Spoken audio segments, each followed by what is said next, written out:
Well, good morning, friends. Mark Holmes here with my buddy Cowboy Joe Boo, and as always, thank you guys for watching, commenting, and subscribing to the Joe Boo Sports Report. Without you guys, this literally does not work.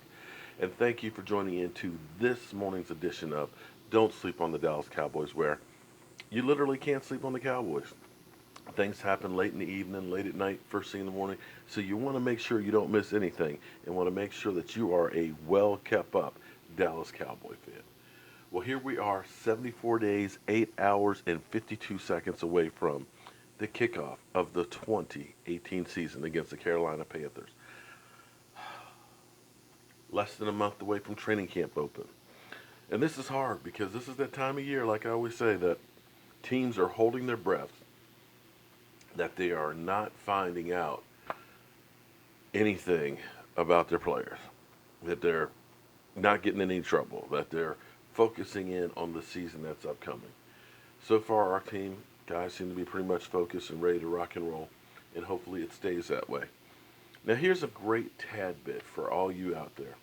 There's a lot of you guys out there that just kind of wish the Cowboys would go away, just hate the Dallas Cowboys.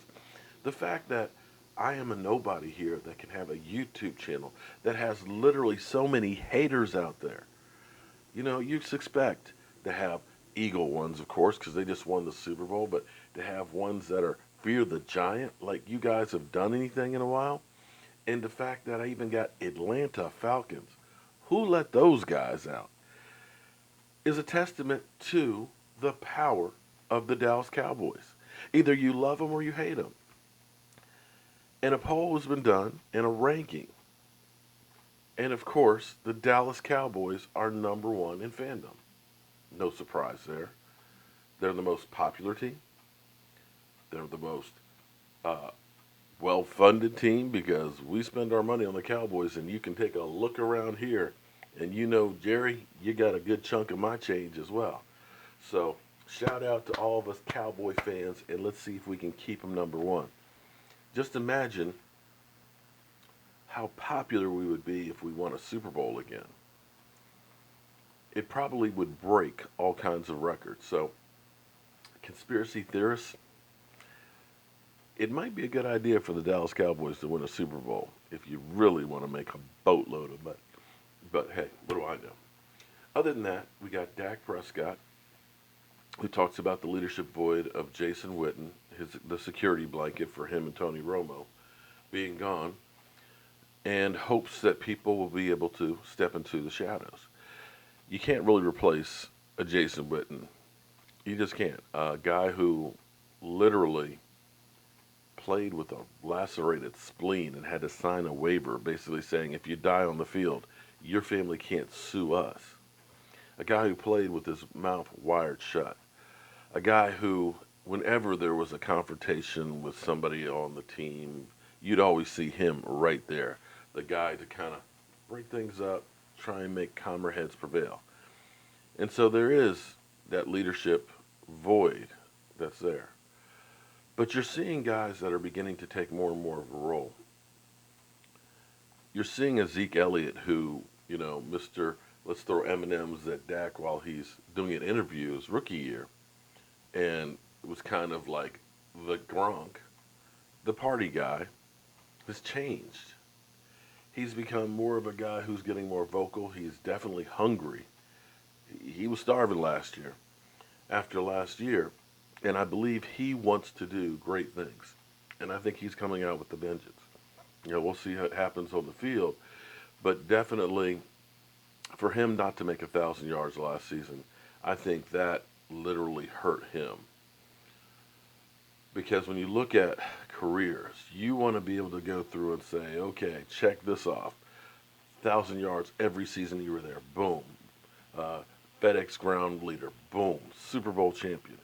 But now that is lost.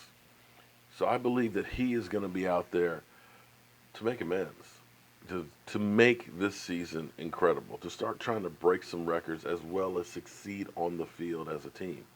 So I'm looking forward to that, and I just can't literally wait for that. And I had another thought for this morning, but I guess it just blew on by.